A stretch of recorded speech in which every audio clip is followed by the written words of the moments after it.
নমস্কার বন্ধুরা, চলে এসেছি আর একটা নতুন ভিডিও নিয়ে। সেটা হচ্ছে আজকে মাংস রান্না করে দেখাবো কিভাবে মাংসর মশলা কষানো ছাড়া মাংস রান্না করা যায় অনেক টেস্টি ভাবে, সেটা আপনাদের আজকে দেখাবো।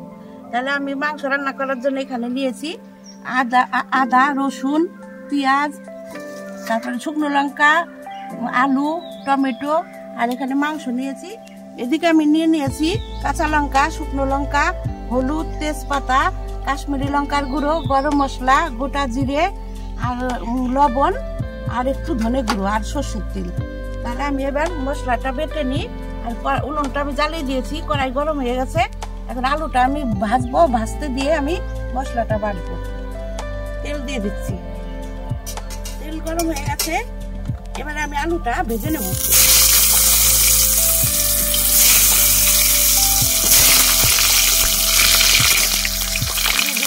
লবণ, এই আলুটা ভাজা হতে হতে আমি মাংসের মশলাটা বেটে নেব। আমি এখানে বেটে নেব গোটা জিরে, গোটা জিরেটা আগে বেটে নেব, তারপরে ওগুলো বাটবো।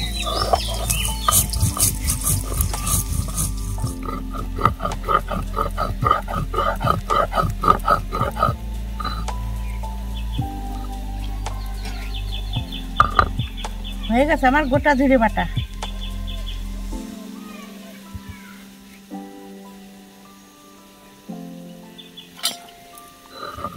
এবার আমি বেটে নেব রসুন আর আদা।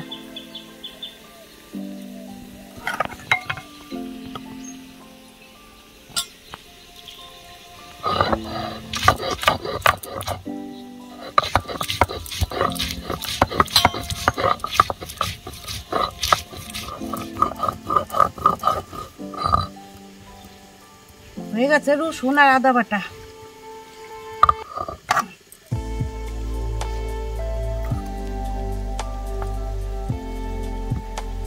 এবারে আমি বেটে নেব শুকনো লঙ্কা আর কটা কাঁচা লঙ্কা, একসঙ্গে আমি বেটে নেব।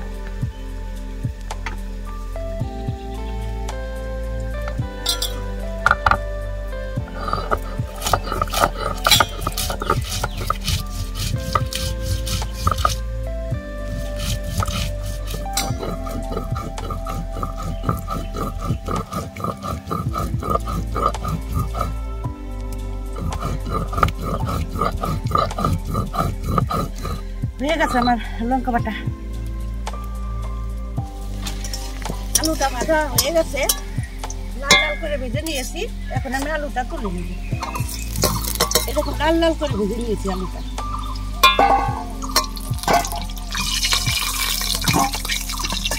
এই তেলের মধ্যেই আমি ফোড়ন দিয়ে দেবো। দিয়ে দিচ্ছি সর্ষের তেল,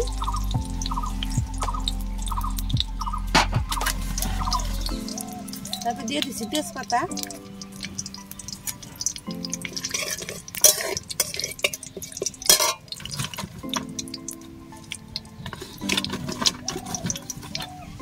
তারপর দিয়ে দিচ্ছি গোটা জিরে। নর্মাল রান্না, আমি আর কিছু দেবো না। পরে জিরেটা একটু কালো কালো হয়ে গেছে। এখন আমি দিয়ে দিচ্ছি কেটে রাখা পেঁয়াজ।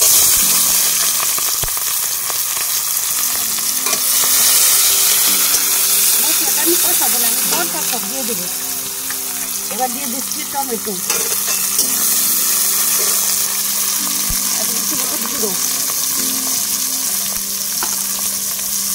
তারপর বেটে রাখা জিরে, আদা, রসুন,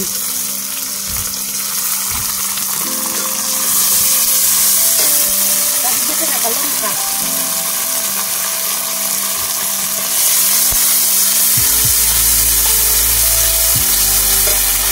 তারপর দেবো একটু কাশ্মীরি রেড চিলি পাউডার।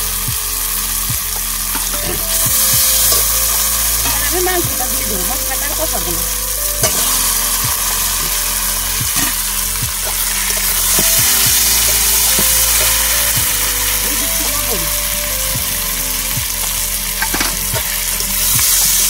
মশলাটা না কষিয়ে এরকম ভাবে মাংস রান্না করে খেয়ে দেখবেন, ভালো লাগে। এখন এখানে মশলাটাও কষবে, মাংসটাও কষবে একসঙ্গে। আগে মশলা কষিয়ে নিলে তারপরে মাংসটা কষালে সেই মশলাটা বেশি কষানো হয়ে যায়, ভালো লাগে না, এরকম ভালো লাগে খেতে। মাংসটা এইভাবে নেড়ে নেড়ে কম আছে আস্তে আস্তে কষিয়ে নিতে হবে, তাহলে এই মাংসটা ভালো লাগবে। এর মধ্যে আমি দিয়ে দিচ্ছি ভেজে রাখা আলু, আলুটাও কষে যাবে একসঙ্গে। প্রায় হয়ে গেছে, মশলা থেকে তেল ছেড়ে দিয়েছে, আর একটু কষিয়েই আমি জল দিয়ে দেবো।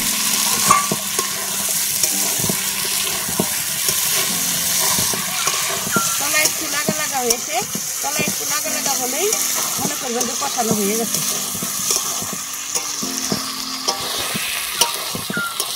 হয়ে গেছে আমার মাংস কষানো। মাংসটা যত কষাবেন তত তরকারি টেস্ট হবে, ভালো করে কষাতে হবে নেড়ে নেড়ে। হয়ে গেছে আমার কষানো, তেল ছেড়ে দিয়েছে, এখন আমি দিয়ে দিচ্ছি জল।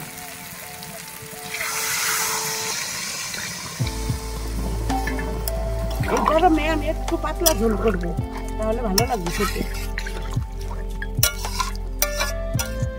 হয়ে গেছে আমার মাংসের তরকারি।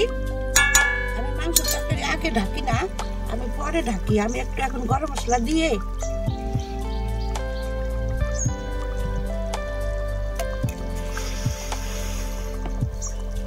এখন আমি মাংসটা ঢেকে দেবো। ঢেকে আমি 10 মিনিট রাখবো।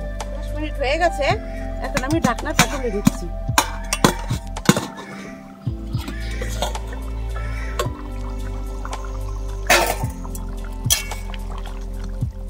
এই দেখুন বন্ধুরা কি সুন্দর হয়েছে, হালকা ঝোলের মধ্যে হয়ে গেছে। এখন নামিয়ে নেব। হয়ে গেছে তরকারি, নামিয়ে নেব।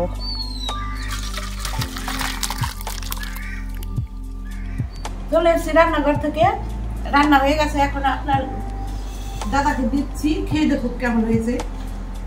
এ দেখো, খেয়ে দেখো, গরমে মাংস হালকা ঝোল।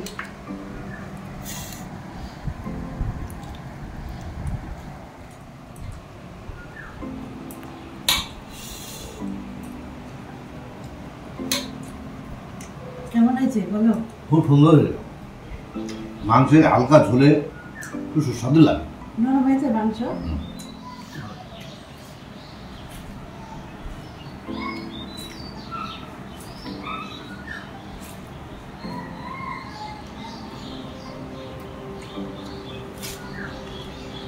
তাহলে বন্ধুরা ভিডিওটা কেমন লাগলো কমেন্টে জানাবেন। আর এরকম নতুন নতুন ভিডিও পেতে চ্যানেলটিকে লাইক, শেয়ার, সাবস্ক্রাইব করবেন। আর ভিডিওটা অনেকক্ষণ ধরে ধৈর্য ধরে দেখার জন্য আপনাদের অসংখ্য অসংখ্য ধন্যবাদ। এই গরমে ভালো থাকবেন, সুস্থ থাকবেন, বাই।